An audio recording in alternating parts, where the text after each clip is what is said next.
بالله من الشيطان الرجيم. بسم الله الرحمن الرحيم. عورت کو اپنے حسن و جمال کو غیر محرم مردوں سے چھپا کر رکھنے کے احکامات عورت کی کوئی دشمنی اور مخالفت میں نہیں دیے. یقیناً اللہ نے تمہیں تمہاری حاجت اور ضرورت کے لیے تمہارے گھروں سے نکلنے کی تمہیں اجازت دے دی. چھپانے کی چیز ہے عورت، پردے کی چیز ہے.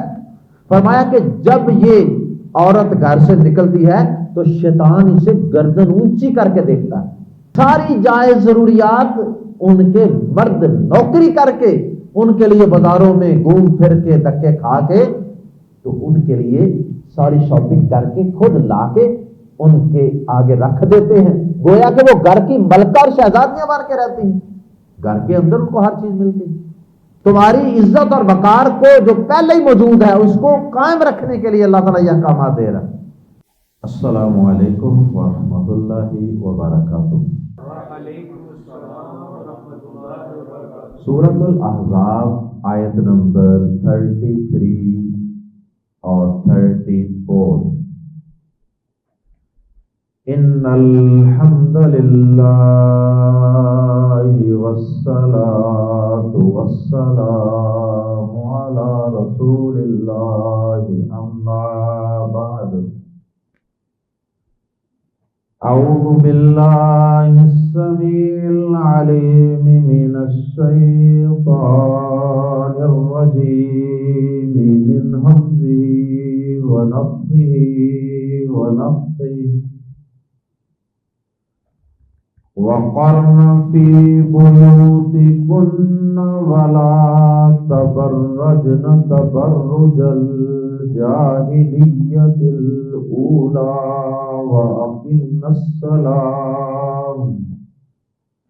وَأَقِمْنَا الصَّلَاةَ وَآتِينَا الزَّكَاةَ وَأَطِعْنَا اللَّهَ وَرَسُولَهُ إِنَّمَا يُرِيدُ اللَّهُ لِيُذْهِبَ عَنكُمُ الرِّجْسَ أَهْلَ الْبَيْتِ وَيُطَهِّرَكُمْ تطهيرا.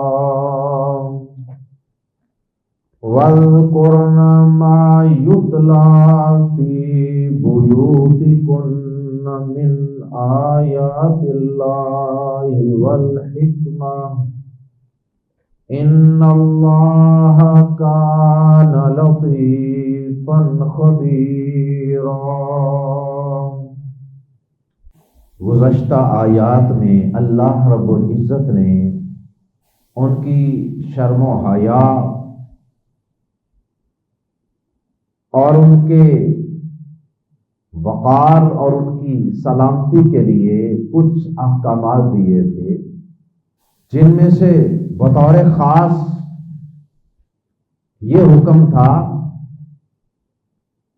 فَلَا تَخْضَعْنَ بِالْقَوْلِ کہ غیر محرم مردوں سے گفت و شنید کرنی پڑے تو بات کرنے میں نرمی اختیار نہیں کرنی، زیادہ اپنی گفتگو اور آواز میں ملائمی اور کشش پیدا نہیں کرنی، بلکہ نہایت وقار اور سنجیدگی کے ساتھ اور سادہ آواز کے ساتھ گفتگو کرنی ہے. اب آیات زیر تفسیر میں اللہ رب العزت نے پیارے نبی صلی اللہ علیہ وسلم کی ازواج مطہرات بالخصوص اور دیگر ایمان والی عورتوں کو کچھ مزید احکامات دیے ہیں جو ان کی حفاظت اور سلامتی کے لیے انتہائی ضروری. ان میں سے سب سے پہلا جو حکم اللہ رب العزت نے پیارے نبی صلی اللہ علیہ وسلم کی بیویوں کو بالخصوص دیا ہے وہ یہ ہے کہ بلا ضرورت اور انتہائی مجبوری اور حاجت کے بغیر اپنے گھروں سے باہر نہیں نکلنا، اور اگر انتہائی ضرورت سے گھر سے باہر نکلنا بھی پڑ جائے تو پھر تم نے بغیر بناؤ سنگار کے خوشبو لگانے کے باوقار طریقے سے حجاب اور پردے میں لپٹ کر باہر جانا، اور اسی طرح ان کو نماز قائم کرنے، زکوٰۃ دینے، اللہ اور اس کے رسول صلی اللہ علیہ وسلم کی زندگی کے جملہ امور میں اطاعت و فرما برداری کرنے کا حکم دیا۔ اور پھر اللہ رب العزت نے نبی پاک صلی اللہ علیہ وسلم کی ازواج مطہرات کو بالخصوص اور دیگر ایمان والی عورتوں کو بالعموم یہ حکم بھی دیا ہے کہ اللہ رب العزت کی طرف سے اترنے والی قرآن مجید کی آیات اور ان آیات کی تشریح اور تفسیر جو پیارے نبی صلی اللہ علیہ وسلم کی احادیث کی شکل میں ہے، سنت کی شکل میں ہے، ان دونوں چیزوں کو لازم پکڑو اور ان کو یاد بھی کرو اور یاد رکھو بھی، اور پھر انہیں دوسرے لوگوں تک بھی پہنچاؤ اور پھیلاؤ۔ اللہ اکبر۔ یہ چند بنیادی احکامات ہیں آیات زیر تفسیر میں، اور ضمناً ان آیات میں اس بات کی بھی وضاحت کی جائے گی کہ پیارے نبی صلی اللہ علیہ وسلم کے اہل بیت، آپ کے گھر والے، آپ کی فیملی میں کون کون سے لوگ شامل ہیں۔ تو آئیے سب سے پہلے حکم کو قرآن مجید کے الفاظ میں پڑھتے ہیں، وَقَرْنَ، اور ٹھہری رہو، ٹکی رہو، فی بیوتکن، اپنے گھروں میں۔ قرّ یقر، قرار کا معنی ہوتا ہے کسی جگہ پر ٹھہر جانا، ٹک جانا۔ وقرن اسی سے ہے جمع مؤنث کا صیغہ، وقرن، اور ٹکی رہو، ٹھہری رہو، فی بیوتکن، اپنے گھروں میں۔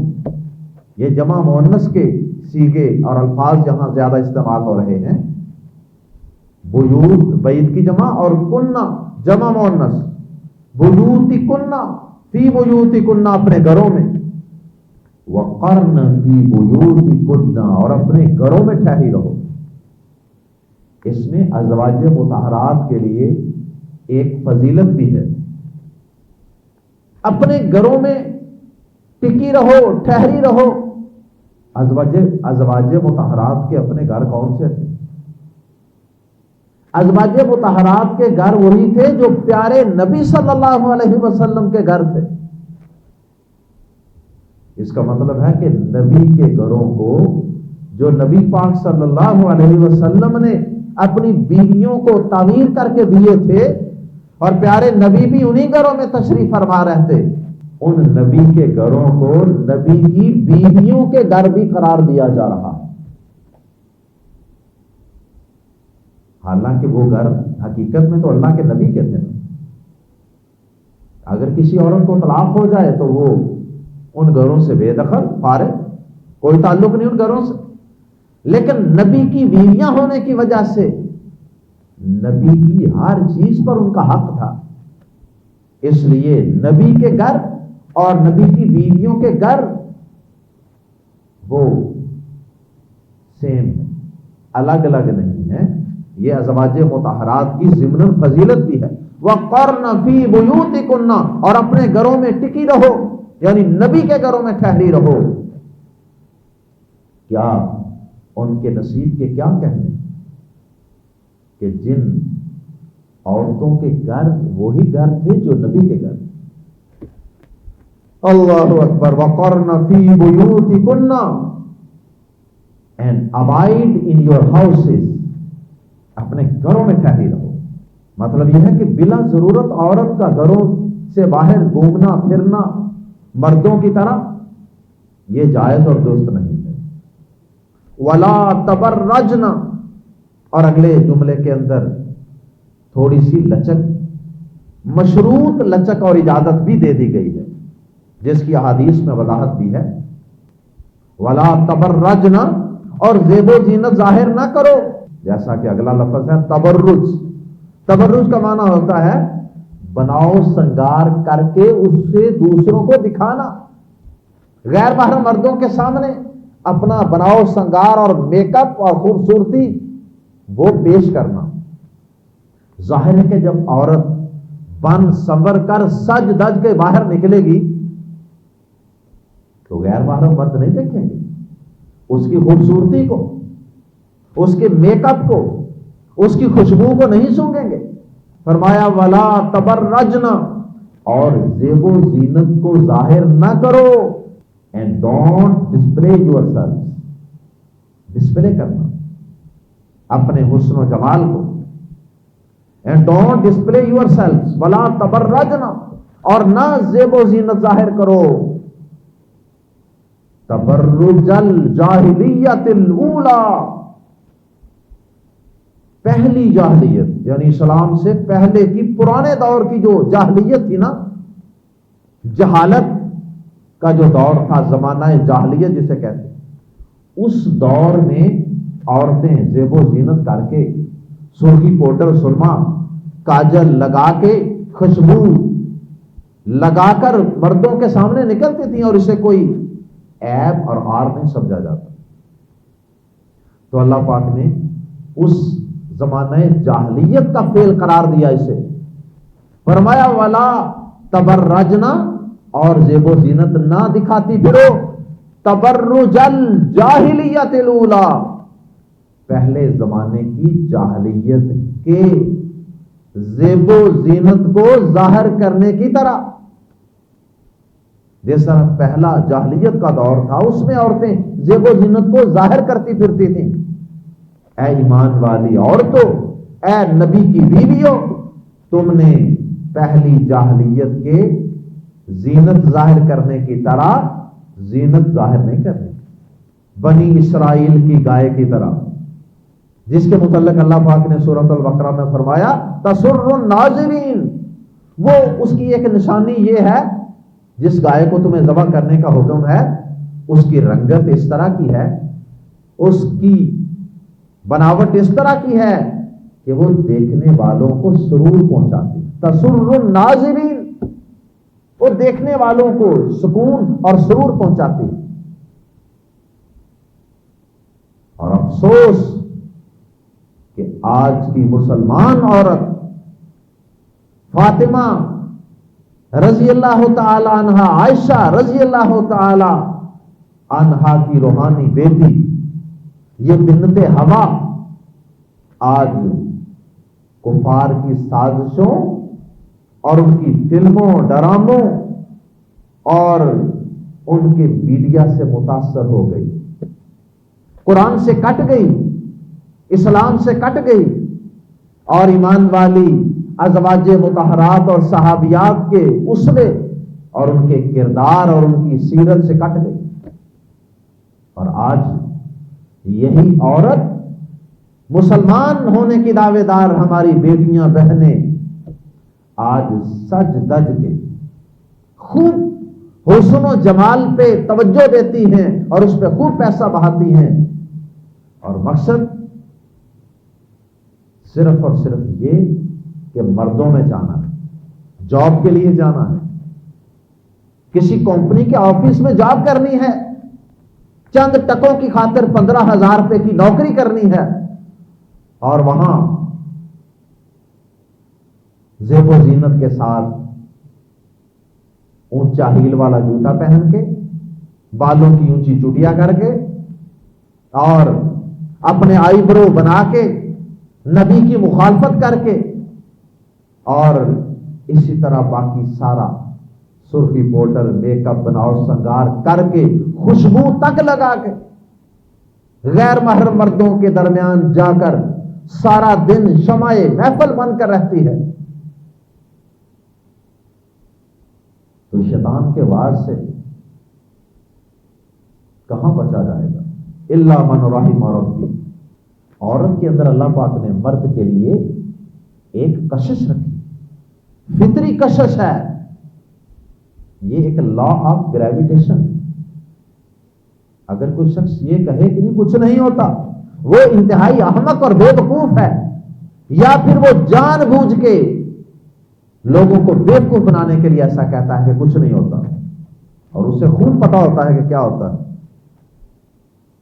شریعت نے یہ پردے کے احکامات، عورت کو اپنے حسن و جمال کو غیر محرم مردوں سے چھپا کر رکھنے کے احکامات عورت کی کوئی دشمنی اور مخالفت میں نہیں دیے، بلکہ اس عورت کی حفاظت کے لیے دیے، اس کی سلامتی اور اس کی سیفٹی کے لیے دیے۔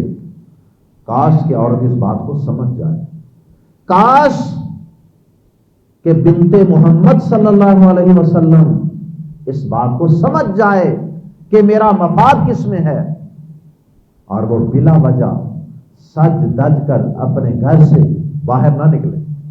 وَلَا تَبَرَّجْنَا تَبَرُّجَ الْجَاهِلِيَّةِ الْأُولَىٰ، اور پہلی جاہلیت کے زینت ظاہر کرنے کی طرح زینت ظاہر نہ کرو۔ اس میں اہل علم کہتے ہیں کہ اس میں ضمناً تھوڑی سی اجازت بھی ہے۔ اگر تو بالکل ہی باہر نکلنے کی اجازت نہ ہوتی تو پھر پہلا جملہ ہی کافی تھا، وَقَرْنَ فِي بُيُوتِكُنَّ، لیکن یہ جو اگلا جملہ ہے اس میں کچھ اجازت معلوم ہوتی ہے کہ اگر تم ضروری باہر نکلنا چاہو تو پھر کم از کم بناؤ سنگار کر کے غیر محرم مردوں کے بیچ میں جا داخل نہیں ہونا، بناؤ سنگار کر کے غیر محرم مردوں کو دکھاتے نہیں پھرنا، اور یہ انتظام عورت کر لے کہ اچھی طرح وہ حجاب میں لپٹ جائے کہ کسی غیر محرم مرد کو اس عورت کے میک اپ اور اس کے بناؤ سنگار اور اس کے حسن و جمال کی بالکل اس کی کوئی جھلک نہ محسوس ہو، تو پھر اس میں کچھ جواز ہے، کیونکہ اللہ تعالیٰ نے زیب و زینت کو ظاہر کرنے سے منع کیا ہے، اور صحیح حدیث کے اندر بھی یہ اجازت موجود ہے۔ اللہ اکبر۔ صحیح بخاری میں حدیث ہے، سورہ نور کی ایک آیت مبارک کی تفسیر میں حدیث اس طرح ہے کہ نبی پاک صلی اللہ علیہ وسلم کی ایک زوجہ محترمہ تھی، سودا رضی اللہ تعالی عنہا۔ حضرت سودا ذرا جسیم تھی، یعنی ذرا ہیلدی جسم تھا ان کا۔ اب وہ گھر سے باہر نکلی، عمر فاروق رضی اللہ تعالیٰ عنہ جو بڑے غیرت والے، جو بڑے اپنی عورتوں اور نبی پاک صلی اللہ علیہ وسلم کی بیویوں اور ایمان والوں کی بیویوں عورتوں کے متعلق بڑے حساس تھے، یہ اصل میں یہ ان کی خیر خواہی تھی عورتوں کے ساتھ۔ ان کی یہ خواہش تھی کہ عورتوں کو گھروں سے باہر نکلنے کی اجازت نہ ملے، تو انہوں نے حضرت سودا رضی اللہ تعالی عنہا کو دیکھا، اور وہ پہچانی جاتی تھی کیونکہ ان کا جسم اس طرح کا تھا، وہ فوری طور پہ پہچانی جاتی۔ عمر فاروق رضی اللہ تعالیٰ عنہ نے ان کو کہیں رستے میں دیکھ لیا، کہنے لگے اے سودا تم پہچانی گئی ہو، اللہ اکبر، اللہ کی قسم تم ہم پر مخفی نہیں رہ سکتی، ہمیں پتہ چل جاتا ہے، اس لیے دیکھا کرو کہ کیسے نکلتی ہو۔ حضرت سودا کو یہ بات تھوڑی سی محسوس ہوئی نا، گھر گئی۔ حضرت عائشہ رضی اللہ عنہا فرماتی ہیں کہ اس وقت پیارے نبی صلی اللہ علیہ وسلم میرے گھر میں موجود تھے، اور آپ کے ہاتھ میں ایک بوٹی تھی، آپ اسے چبا رہے تھے، کھا رہے تھے، کہ حضرت سودا نے آ کر یہ کہا کہ اللہ کے نبی صلی اللہ علیہ وسلم عمر نے مجھے یوں یوں کہا ہے. یعنی جس طرح بندہ شکایت کرتا ہے نا تھوڑی سی. حضرت عائشہ فرماتی ہیں کہ پیارے نبی صلی اللہ علیہ وسلم ابھی اسی حالت میں تھے, ابھی آپ اسی حالت میں تھے کہ اللہ پاک نے آپ پر وحی نازل فرما دی. اور پیارے نبی صلی اللہ علیہ وسلم نے پھر یہ اللہ تعالیٰ کی طرف سے جو اجازت ملی وہ اجازت سنا دی ازواج مطہرات کو اور تمام دیگر مسلمان عورتوں کو. اِنَّهُ قَدْ أُذِنَ لَكُنَّ أَن تَخْرُجْنَ لِحَاجَتِكُنَّ, صحیح بخاری کے الفاظ کہ بلا شبہ یقیناً اللہ نے تمہیں تمہاری حاجت اور ضرورت کے لیے تمہارے گھروں سے نکلنے کی تمہیں اجازت دے دی. تو وَلَا تَبَرَّجْنَ تَبَرُّجَ الْجَاهِلِيَّةِ الْأُولَىٰ کی مزید وضاحت ہو گئی. پیارے نبی صلی اللہ علیہ وسلم پر اللہ پاک نے جو وحی نازل فرمائی, اس وحی کے نازل ہونے کے بعد کہ واقعی یہ جو حکم ہے نا وَقَرْنَ فِي بُيُوتِكُنَّ, یہ حکم قطعی حکم نہیں ہے کہ 100% عورت گھر میں رہے گی, باہر نکلے گی نہیں. اس میں کچھ نرمی ہے. تو اس آیت اور نبی پاک صلی اللہ علیہ وسلم کی حدیث مبارکہ کو ملا کر اور ازواج مطہرات کی سیرت اور ان کا جو چال چلن تھا مدینے کے اندر, جو ان کی روٹین تھی, اس سے یہ بات سمجھنے میں کوئی مشکل باقی نہیں رہتی کہ عورت بغیر ضرورت کے, انتہائی ضرورت اور حاجت کے بغیر گھر سے نہ نکلے, اور اگر ضرور ہی نکلنا پڑے تو پھر وہ رولز ریگولیشنز کو فالو کرے. مثلا اگر وہ کہیں جاب پہ جاتی ہے تو مردوں کے ساتھ مل جل کر مخلوط قسم کی جاب نہ کرے جہاں فتنے میں مبتلا ہونے کا ہر وقت اندیشہ موجود ہے. اگر سیکیور انوائرمنٹ ہے اور عورت جو ہے وہ عورتوں کے اندر اپنے آپ کو محفوظ رکھ کے کوئی جاب کر رہی ہے, کوئی کام کر رہی ہے تو الگ بات. جیسے کوئی عورت دین کا علم پڑھانے کے لیے جاتی ہے, تعلیم دینے کے لیے جاتی ہے, اور وہاں عورتیں ہی عورتیں ہیں اور وہ سیکیور رہ کر وہاں یہ ذمہ داری ادا کر رہی ہے, یا کسی لیڈیز ہاسپٹل کے اندر اسے جاب کرنی پڑتی ہے کہ جہاں پر ساری مینجمنٹ جو ہے وہ اسلامی اصولوں کے مطابق ہے. یہ نہیں کہ رات کو جناب ایک عورت ڈاکٹر ہے, وہ ڈیوٹی کر رہی ہے اور وہیں پہ اسی وارڈ میں جناب میل ڈاکٹر بھی جاب کر رہے ہیں, اور رات کو وہ جناب ایک کمرے کے اندر دونوں بیٹھے ہوتے ہیں, ساری رات وہ وہاں گپے بیٹھ کے ہانکتے رہتے ہیں, اور اس کے جو سائیڈ ایفیکٹس ہیں اور جو اس کے نقصانات ہوتے ہیں وہ آئے روز میڈیا کی اخبارات کی زینت بنتے رہتے ہیں. کوئی بھی ڈپارٹمنٹ ہے, 5 مرد ہیں, ایک عورت اندر پھنسی ہوئی ہے, یا ایک مرد ہے اور ایک عورت ہے, وہ اکیلے جناب جاب کر رہے ہیں. انتہائی ڈینجرس, انتہائی خطرناک. اگر کوئی اللہ تعالیٰ کے ان احکامات کو نہیں سمجھے گا تو وہ نقصان اپنا ہی کرے گا, وہ اپنی ہی عزت کو پامال کرے گا. اور پھر کتنے ہی ایسے واقعات ہیں کہ پھر عورتیں خودکشیاں کرتی, پھر بلیک میل ہوتی ہیں, پھر ویڈیوز بن جاتی ہیں, پھر فلاں کی ویڈیو لیک ہو گئی, پھر فلاں کی ویڈیو لیک ہو گئی. اللہ سب کی بہو بیٹیوں کی, بہنوں کی عزتوں کو محفوظ فرمائے. اور یہ حکم صرف ازواج مطہرات کے لیے نہیں ہے, یہ تمام مسلمان عورتوں کے لیے بھی ہے. جیسا کہ صحیح حدیث ہے, سلسلہ احادیث صحیحہ میں علامہ البانی رحمہ اللہ نے اس کو نقل فرمایا اور صحیح قرار دیا.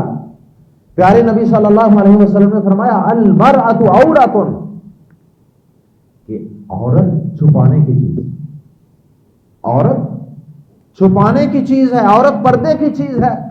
فرمایا کہ جب یہ عورت گھر سے نکلتی ہے تو شیطان اسے گردن اونچی کر کے دیکھتا ہے، گردن اونچی کر کے دیکھتا ہے۔ اللہ اکبر۔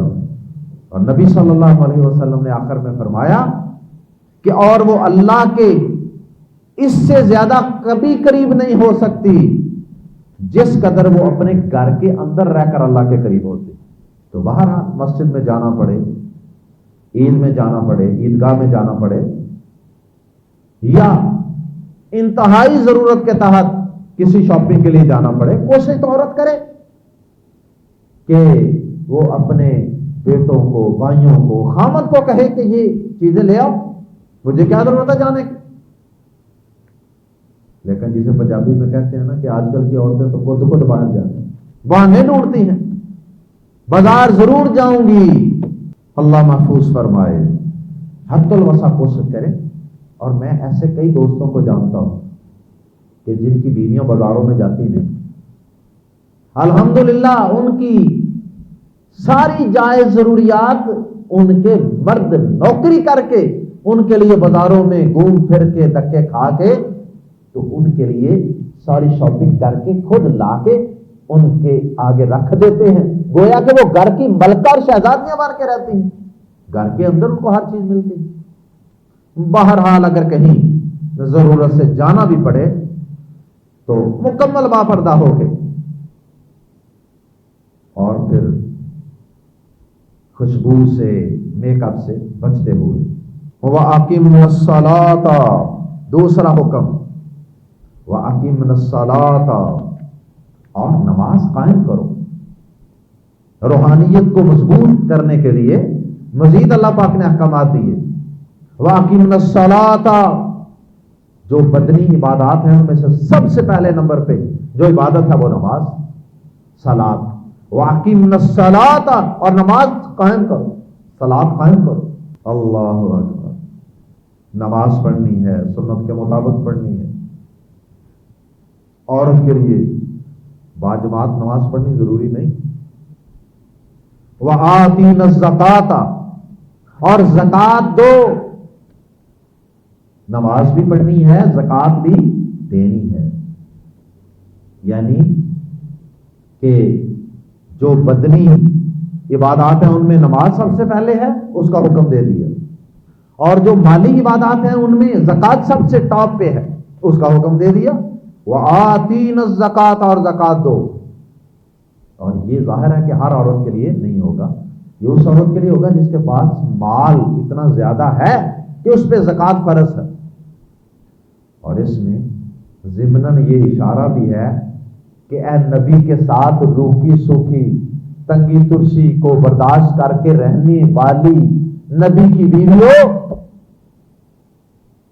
ان قریب اللہ تعالیٰ تمہیں اتنا کچھ عطا فرمائے گا، اتنا کچھ عطا فرمائے گا کہ تم صاحب نصاب بن جاؤ گی اور تمہیں زکوٰۃ دینی پڑے گی۔ بڑا بندہ تو زکوٰۃ نہیں دیتا نا، اور واقعی ایسا ہی ہوا تھا۔ خیبر کی فتح کے بعد اللہ کے نبی صلی اللہ علیہ وسلم اور آپ کے ازواج کا، مسلمانوں کا تنگی کا وقت ختم ہو گیا، جیسا کہ پہلے گزر چکا ہے کہ امہات المومنین میں سے ہر ایک کا سالانہ وظیفہ 12,000 درہم مقرر ہو گیا۔ اللہ اکبر۔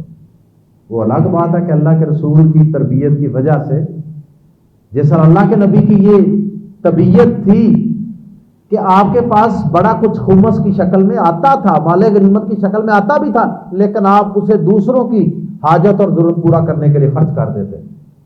ازواج مطہرات کی بھی ایسی ہی تربیت تھی، یہ بھی اپنے پاس زیادہ جمع نہیں کرتی تھی، خرچ کرتی تھی اللہ کی راہ میں۔ وَأَطِعْنَ اللَّهَ، اور اطاعت کرو اللہ کی، وَرَسُولَهُ، اور اس کے رسول کی، اور اللہ اور اس کے رسول کا حکم مانو۔ یہ وسیع حکم دے دیا، کچھ احکامات تفصیل سے بتائے، کچھ احکامات کو الگ سے ذکر کرنے کے بعد جنرل حکم دے دیا، اور اللہ اور اس کے رسول کی اطاعت کرو، کہا مانو، یعنی باقی زندگی کے جملہ امور میں بھی ان کا کہا مانو۔ اور اس کے بعد آخر میں یہ بات سمجھائی نبی کی بیویوں، کہیں یہ نہ سمجھ لینا کہ اللہ تعالیٰ جو تمہیں یہ حکم دے رہا ہے نا کہ آواز میں نرمی اور ملائمی پیدا کر کے بات نہ کرنا غیر محرم مردوں سے، اور اسی طرح جو اللہ تمہیں یہ حکم دے رہا ہے کہ بغیر ضرورت کے گھروں سے باہر نہ نکلا کرو اور بالخصوص زیب و زینت کا اظہار نہ کیا کرو، اور اسی طرح نماز، زکوٰۃ، اللہ اور اس کے رسول کی اطاعت، یہ سارے احکامات کہیں یہ نہ سمجھ لینا کہ اللہ تعالیٰ کو تمہیں مشقت میں ڈالنا چاہ رہا ہے، کہیں اللہ تعالیٰ شاید تم سے کوئی ناراض ہے، تمہیں اللہ تعالیٰ کوئی سزا دے رہا ہے۔ ایسی بات ہرگز نہیں ہے، بلکہ اللہ تعالیٰ تمہاری کوئی بدخواہی نہیں کر رہا، تمہارا اللہ تعالیٰ کوئی نعوذ باللہ کوئی دشمن نہیں ہے، بلکہ اللہ تعالیٰ کے احکامات تمہاری ہی پاک دامنی کو قائم رکھنے کے لیے ہیں، تمہاری عزت اور وقار کو جو پہلے ہی موجود ہے اس کو قائم رکھنے کے لیے اللہ تعالیٰ یہ احکامات دے رہا ہے۔ اور اللہ تعالیٰ یہ چاہتا ہے کہ تمہیں ہر طرح کی ظاہری اور باطنی گندگی، آلائش روحانی جسمانی، ہر طرح کی کسی بھی قسم کی گندگی سے تمہیں پاک صاف رکھے۔ پہلے بھی تم پاک صاف ہو، تمہارا کردار پہلے بھی اجلا ہے، لیکن اللہ تعالیٰ چاہتا ہے کہ وہ کردار کی پاک دامنی قائم اور دائم رہے۔ اس لیے آگے وضاحت فرما دی، انما صرف محض اونلی یرید اللہ، چاہتا ہے اللہ تو صرف یہی چاہتا ہے، یعنی اللہ اور کچھ نہیں چاہتا، لی کہ یذہبا، وہ دور کر دے، یذہب کا معنی ہوتا ہے جانا، اور یذہب کا معنی ہوتا ہے لے جانا، لی یذہبا کہ وہ لے جائے، وہ دور کر دے، عنکم تم سے، الرجسا گندگی۔ اللہ تعالیٰ تو یہ چاہتا ہے کہ تم سے گندگی کو دور رکھے، دور کر دے کی بجائے دور رکھے، کیونکہ گندگی سے وہ پہلے ہی دور تھی، لیکن ان احکامات کے ذریعے اللہ چاہتا تھا کہ یہ آئندہ بھی بچی رہیں۔ عام طور پر نا لوگ کہتے ہیں جی یہ میری بیٹی تو بڑی نیک ہے، اس لیے ہی جہاں مرضی جائے مجھے کوئی ڈر نہیں، جس سے مرضی فون پہ باتیں کرے مجھے کوئی پرواہ نہیں۔ یہ انتہائی حماقت۔ جس کا دامن پاک ہے، اجلا ہے، صاف ستھرا ہے، اس کو تو گندگی سے بچانے کی، شیطانوں سے بچانے کی اور زیادہ ضرورت ہے۔ جو پہلے گندا ہے وہ تھوڑا بہت منہ اور بھی کہیں مار لے گا، اس کا کیا جانا۔ تو اللہ پاک نے اپنے نبی کی بیویوں کو جو پہلے ہی صاف ستھرے اور اجلے کردار کی مالکن تھیں، ان کو اللہ پاک نے یہ کہا کہ اللہ تعالیٰ تمہیں یہ احکامات اس لیے دے رہا ہے، انما یرید اللہ لیذہب عنکم الرجس، اللہ تو صرف یہ چاہتا ہے کہ وہ تم سے گندگی کو دور ہی رکھے۔ اہل البیت، اے گھر والو، یہ اہلا پر جو زبر ہے نا، یہ اصل میں اہل البیت ہے، لیکن اہلا زبر کیوں آ گئی اس پر؟ کیونکہ اس کے شروع میں یا تھا، یا آ جائے تو زبر آ جاتی ہے، اس لیے ہم ترجمہ کر رہے ہیں اس زبر کی وجہ سے، اے اہل بیت، اے گھر والو، یہ ہے وہ لفظ اہل بیت جو ہم مشہور سنتے رہتے ہیں۔ نبی پاک صلی اللہ علیہ وسلم کی فیملی، آپ کے گھر والے، اے گھر والو مراد ہے نبی کے گھر والو۔ اللہ تو صرف یہی چاہتا ہے کہ تم سے گندگی، نجاست کو دور کر دے، ہمیشہ کے لیے دور کر دے یا دور رکھے۔ وَيُطَهِّرَ، اور وہ پاک کر دے، کم تمہیں، تطہیرا، مبالغے کے لیے تاکیدی مصدر استعمال کیا، تطہیرا، خوب پاک کرنا، اور تاکہ وہ تمہیں خوب پاک کر دے۔ اب اللہ پاک جن عورتوں کو مکمل پاک صاف رکھنا چاہتا ہے، اللہ پاک نے اپنا ارادہ ظاہر کیا، اللہ یہ چاہتا ہے کہ تمہیں خوب پاک صاف رکھے۔ جس کو پاک صاف رکھنے کا رب ارادہ کرے، کیا کبھی وہ بیٹھ سکتی ہے؟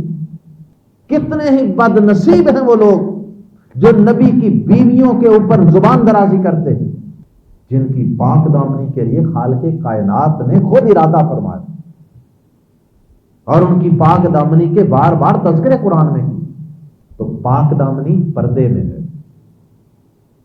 اور گندگی اور نجاست بناؤ سنگار کر کے غیر محرم مردوں کو دکھانے میں اور ان سے تعریف کروانے میں ہے۔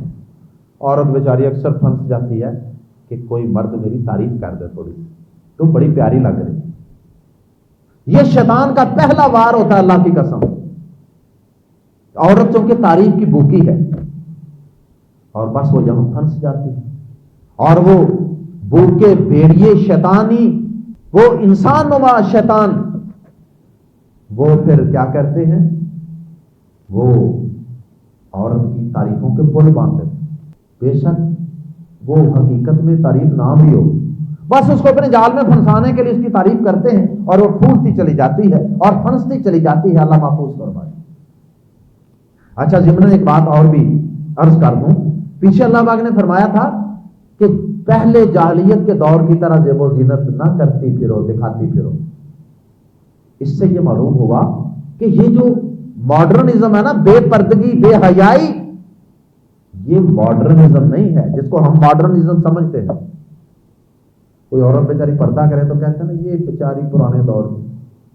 نہیں نہیں، اللہ کی قسم قرآن مجید کی آیت بتا رہی ہے کہ یہ بے پردگی جو ہے نا، بے پردگی اور بناؤ سنگار کر کے غیر محرم مردوں کے سامنے عورت کا اپنی نمائش کرنا، یہ جاہلیت ہے، یہ پرانے جاہلیت کے دور کا کام ہے، جب عورتیں بیت اللہ کا ننگے طواف بھی کرتی ہیں۔ اور جدید اور ماڈرنزم کیا ہے؟ اسلام۔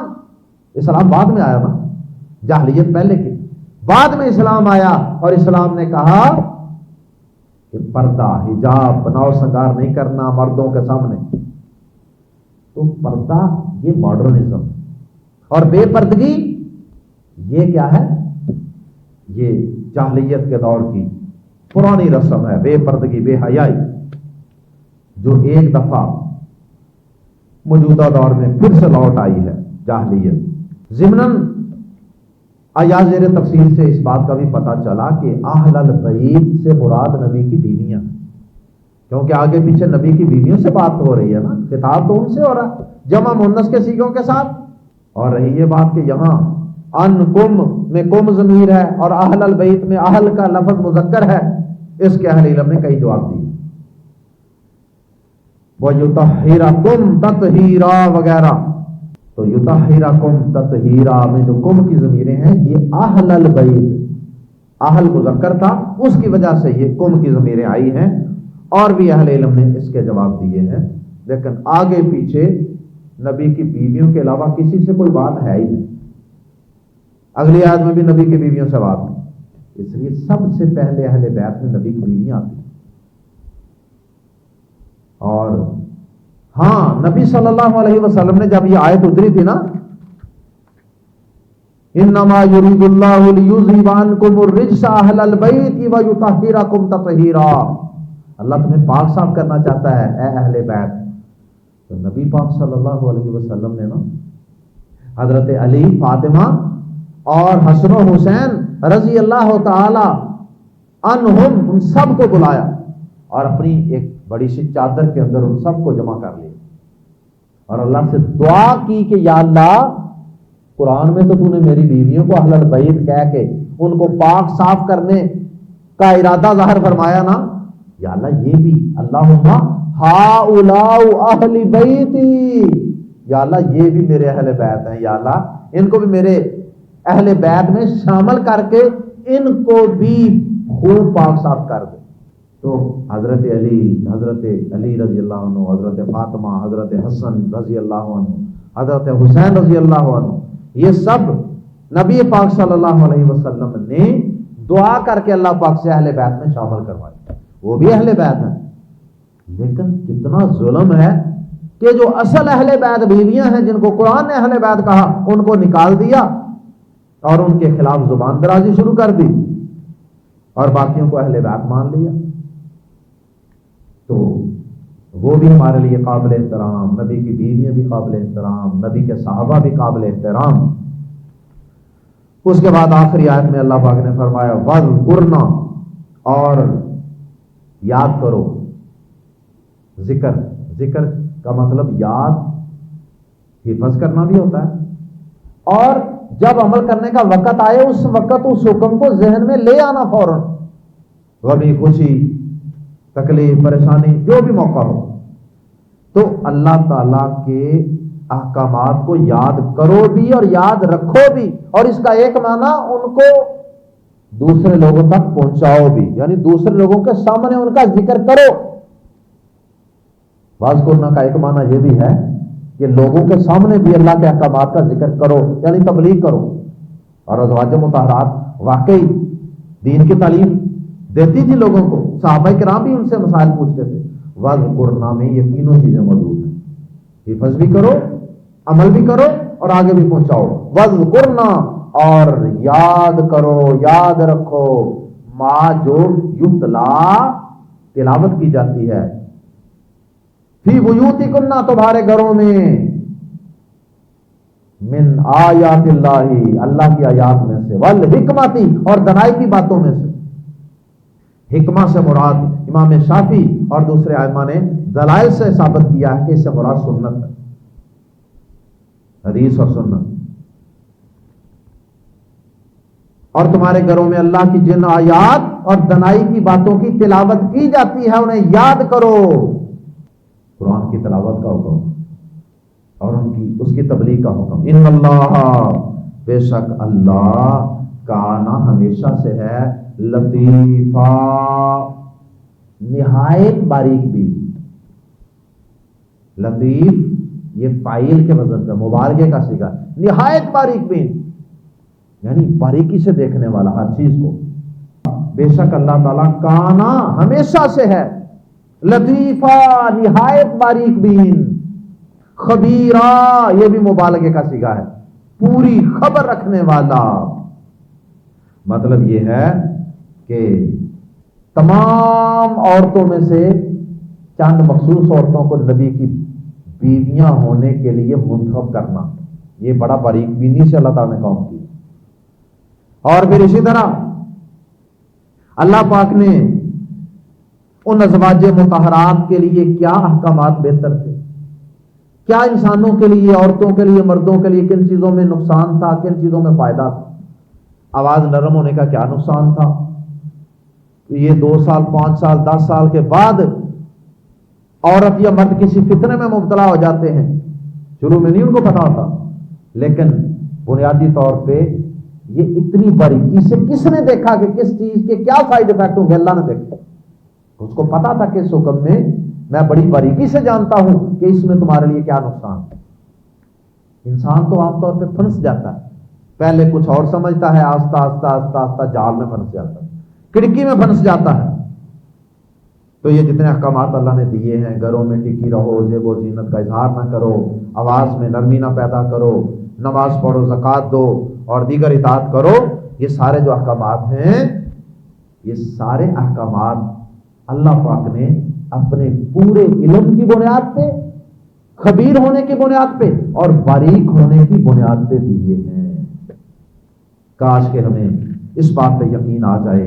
اللہ تعالیٰ کہنے والے اور سب سننے والوں کو، اللہ تعالیٰ ہماری بہنوں بیٹیوں کو، اللہ تعالیٰ ان احکامات پہ جو سب سے پہلے ازواج مطہرات کے لیے تھے اور اس کے بعد امت کی تمام بیٹیوں کے لیے ہیں، تمام عورتوں کے لیے ہیں، اللہ تعالیٰ ان کو ان احکامات کو سمجھنے اور ان پہ عمل کی توفیق عطا فرمائے. اللہ سب کی بہو بیٹیوں کی عزتوں کی حفاظت فرمائے اور ان احکامات پہ عمل کرنے کی توفیق عطا فرمائے. سبحانک اللہم و بحمدک، اشہد ان لا الہ الا انت، استغفرک و اتوب الیک.